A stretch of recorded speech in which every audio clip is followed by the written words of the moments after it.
Thank you. Senator Pocock. Thank you, Chair. I seek leave to move Amendments 1 and 2 on sheet 2050, circulated in my name. Is leave granted? Leave is granted. Thank you, Chair. I move the amendments. Pacific Island nations and Timor-Leste are part of our Pacific family, and whilst we've heard governments from both sides refer to them as the Pacific family, I think there is a long way to go to make good on that that use of the word family. I've been fortunate enough to, over many years, count Pacifica Australians as some of my closest friends, and it's only when you start to see into Pacific Island families what family really means. It means truly standing up for your family, of serving them, of being there for them when they need your support. And in many ways, Australia has failed the Pacific when it comes to things like climate change, which are an existential threat. And we will continue to fail them if we continue to expand the fossil fuel industry. They deserve more leadership on climate action. We have the new Fijian Prime Minister here today. This is an existential threat for the Pacific. Friends of mine have had families in their village in Fiji have to move further up, higher from the sea, due to salinity issues and king tides inundating land. It is urgent that the government step up when it comes to climate change. On this bill, I'd like to thank both the major parties for the progress that they've made on this, and I think particularly to Minister Wong in really stepping up Australia's engagement with the Pacific. I think most Australians would agree it has been genuine. She has put in a huge amount of work and travel to start to build those bonds and to truly be there for the Pacific. And this is an important step forward when it comes to pathways of permanent residency, of people moving to Australia to contribute, and doing that in a way where we're not just creating a brain drain for our Pacific Island neighbours. We must ensure that when people arrive here, they are supported and able to flourish.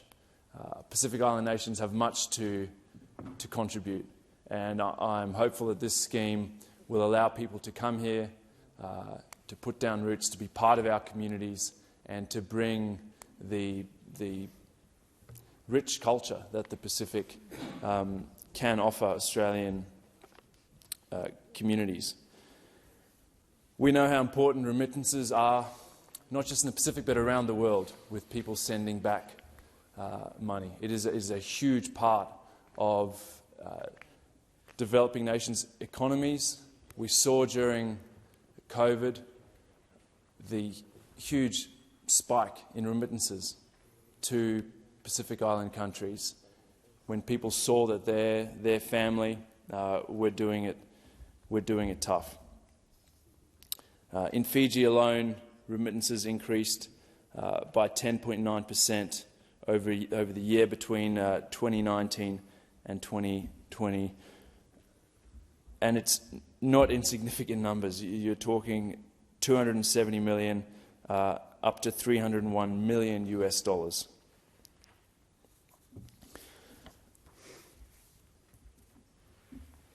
As a country, we're going to have to continue to engage with the Pacific. We have a pretty patchy history when it comes to some of our interventions, some of the exploitative practices that Australian mining companies have undertaken in the Pacific, in Papua New Guinea, and there is much work to be done by Australian governments We also need to confront the climate crisis that we're facing.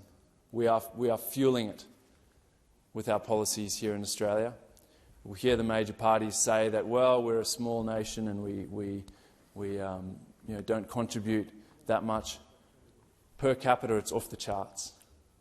And we can't continue to look Pacific Island neighbours in the eye and at the same time enable Woodside and Santos and other companies to expand fossil fuel production, because this is truly existential for them. And we're going to have to start looking at not just lotteries for 3,000 people, but potentially mass solutions for people who are losing their homes in the next few decades, unless we see the kind of bold leadership and action that a middle power like Australia can provide on the world stage. As one of the biggest fossil fuel exporters in the world, Australia taking a strong stand on this and transitioning rapidly, not approving new fossil fuel projects, and then at every opportunity raising concerns, raising the voices of our Pacific Island neighbours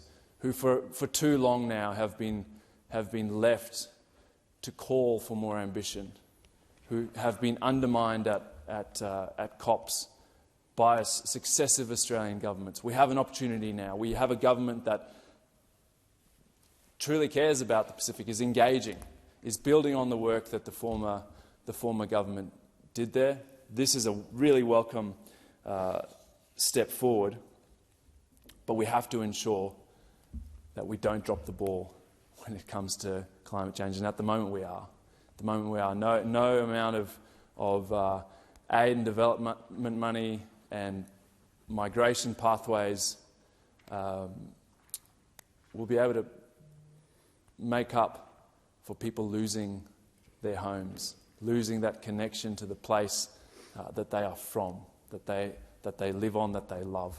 And so while I really thank the government for their work on this, I would urge them to take seriously this climate crisis that we live in. I spoke yesterday of some of the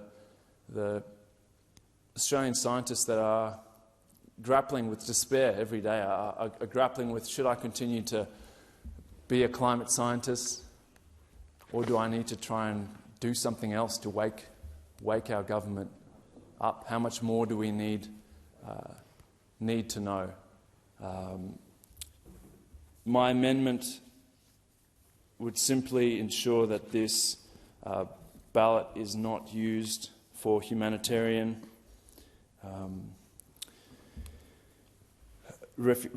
visas, refugees, vulnerable people who shouldn't have to rely on the minister being a nice person or thinking nicely towards them. We have international obligations as a country. This has been something that has been awfully politicised over a long time now, and we have to ensure that there are guardrails to ensure that this sort of scheme can't be used in the future for our international obligations when it comes to people fleeing persecution and seeking asylum. We have a great opportunity as a country to build on this and to truly make Australia a welcoming country when it comes to the Pacific. These sorts of schemes are great, but the main game is climate. And so I really would urge the government, and I'd urge the opposition to back them in there, and as a country to potentially start looking at things like windfall profit taxes so we can actually start contributing when it comes to adaptation, when it comes to loss and damage, which is something that we don't hear enough about in here. As one of the richest countries, the wealthiest countries in the world, we have an obligation to help out not just in our region, but globally when it comes to the kinds of climate fuel events that communities that simply do not have the resources that we have to deal with them are going to have to face. And that's where loss and damage comes in, and that's where stepping up adaptation measures in the Pacific comes in. And someone needs to pay for that. And the question is, should Australian taxpayers pay for that, or should the fossil fuel companies contribute some of their extraordinary profits that we've seen over the last few years to actually solve some of the problems that they've helped create.